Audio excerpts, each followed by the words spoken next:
Everyone, আমি মীরা। আমার নতুন একটি ব্লগে আপনাদের অনেক অনেক ভালোবাসা। তো আমরা যাচ্ছি পিকনিক করতে, আমরা বেরিয়ে পড়েছি পিকনিক করার জন্য। এখানে আমরা যাচ্ছি একটা জায়গাতে, নামটা পরে বলছি আপনাদের। তো দেখুন, এখানে আমরা গিয়ে শুরু করে দিয়েছি রান্নাবান্না, সব কিছু প্রয়োজনীয় যত কিছু জিনিস সব কিছু বাড়ি থেকে নিয়ে যাওয়া হয়েছে। এখন মুড়ি খাওয়ার জন্য তৈরি হচ্ছে আমাদের বেগুনি।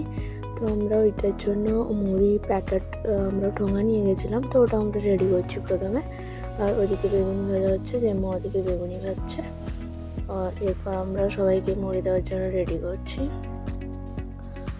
তো দেখতেই পাচ্ছ, ওটার পরে আমরা একটু পার্কে ঘুরতে গেলাম। ওখানে একটা পার্ক ছিল সুন্দর, ওগুলো আমি পরের ব্লগে আপনাদের শেয়ার করব। এখানে আমরা কিছু ফটোও তুলেছি, দেখতে পাচ্ছেন আপনারা। তারপর ওখানে সামনে একটা নদী ছিল কাছেই, তো আমরা ওখানে গেছি নদীতে ঘুরতে। বাচ্চারাও গেছিলো, আমাদের সঙ্গে খুব মজা করেছে। এখানে একটু খেলাধুলা হচ্ছিল, বাচ্চারা যেহেতু গেছে তো ওরা একটু খেলবে। তো প্রথমে নদীতে গেছিলাম, একটু নদীতে নামি, তারপরে কিছুক্ষণ পরে আমরা চলে আসি। ওখানে বাচ্চারা একটু খেলাধুলা করলো,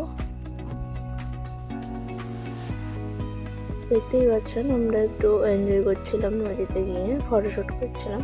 তারপরে আমরা এখানে চলে আসি, বাচ্চারাও খেলাধুলা করছিল। এটা হচ্ছে সুবর্ণরেখা নদী, যেটাকে বলা হয়। সুবর্ণরেখা নদীতে আমরা মজা করলাম।